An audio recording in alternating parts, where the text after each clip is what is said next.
आपली बातमीमध्ये तुम्हा सर्वांचं स्वागत आहे। यावेळी एनडीए राज्यात विजयाचे सर्व विक्रम मोडणार आहे। माननीय पंतप्रधान नरेंद्र मोदी जी यांनी व्यक्त केला विश्वास। सिर्फ मैं बातें नहीं कर रहा हूं, मैं आपको हकीकत से बताना चाहता हूं।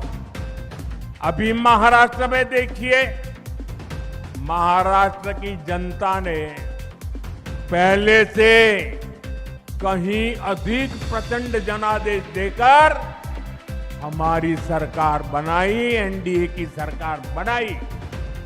साथियों, ये सारे उदाहरण बताते हैं एनडीए यानी सुशासन, एनडीए यानी जनता की सेवा, एनडीए यानी विकास की गारंटी। और इसलिए आज आपका ये उत्साह देखकर मैं कह सकता हूं, इस बार बिहार में भी नीतीश बाबू के नेतृत्व में एनडीए जीत के अपने पुराने सारे रिकॉर्ड तोड़ने वाला है। इन चुनावों में बिहार एनडीए को अब तक का सबसे बड़ा जनादेश देगा। मोदी सरकारमध्ये दहशतवाद्यांना त्यांच्या घरात घुसून उत्तर दिले जाते। माननीय गृह तथा सहकार मंत्री अमित भाई शाह यांचे वक्तव्य।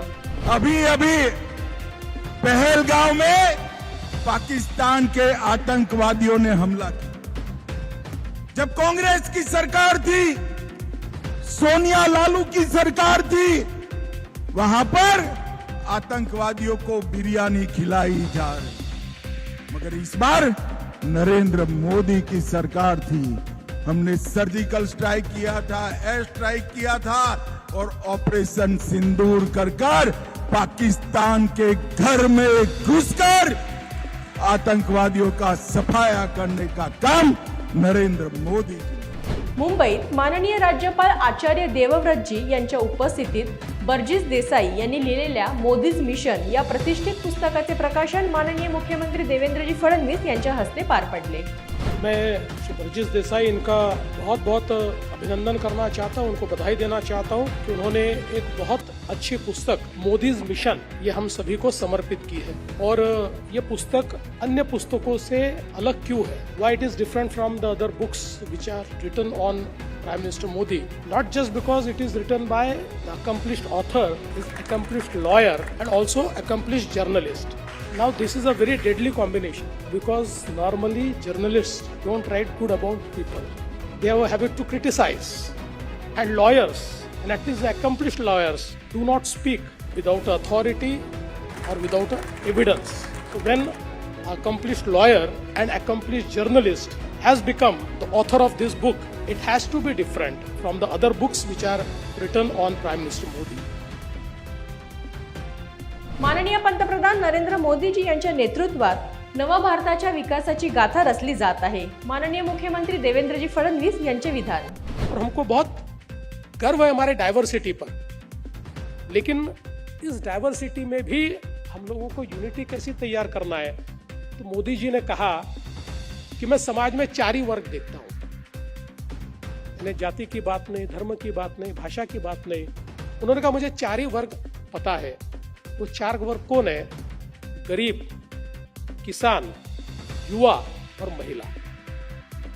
इन चार वर्गों को अगर हम लोग एस्पिरेशनल इंडिया और विकसित भारत, ये दोनों के जो महत्वपूर्ण अंग है, इन अंगों को हम देखें तो इन चार घटकों के ऊपर अगर भारत काम करेगा तो भारत विकसित भी होगा और भारत में जिस समता का विचार भारत रत्न डॉक्टर बाबा साहेब आंबेडकर जी ने हमारे संविधान के माध्यम से लाया कि not for handful few but for everyone, इस प्रकार की जो विचारधारा है उस विचारधारा को भारत प्रतिपादित कर पाएगा।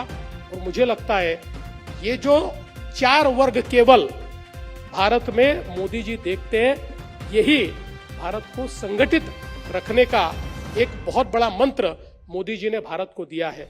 महाराष्ट्राला नैसर्गिक शेतीचे केंद्र बनवण्याचा मार्ग प्रशस्त करणार, माननीय मुख्यमंत्री देवेंद्रजी फडणवीस यांनी सांगितले। या कृषी संमेलनातून एक नवीन अशा प्रकारची त्या ठिकाणी नीती ही आपण तयार करू आणि मोठ्या प्रमाणात महाराष्ट्राला ज्याप्रमाणे राज्यपाल महोदयांनी गेल्या 5 वर्षामध्ये गुजरातला नैसर्गिक शेतीचं हब केलं, तसंच आता पुढचं हब हे नैसर्गिक शेतीचं महाराष्ट्रामध्ये आपण करू असा विश्वास या निमित्ताने मी व्यक्त करतो।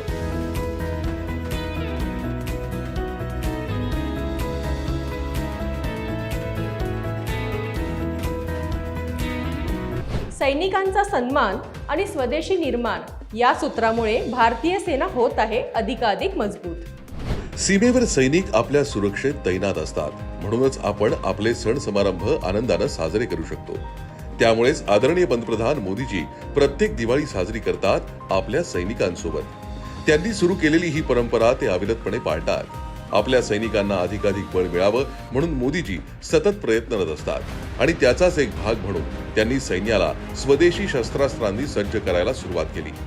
एकेकाळी संरक्षण उत्पादनांसाठी नेहमी इतर देशांवर निर्भर असलेला भारत आता या क्षेत्रात आत्मनिर्भरतेकडे वाटचाल करतोय। नेक्स्ट जनरेशन जीएसटी रिफॉर्म शेतकऱ्यांसाठी मोठा दिलासा। शेतीसाठी आवश्यक उपकरणावर कमी जीएसटी, ट्रॅक्टरचे पार्ट्स, सिंचन साधने, खतावरील कर 12% 5%वर।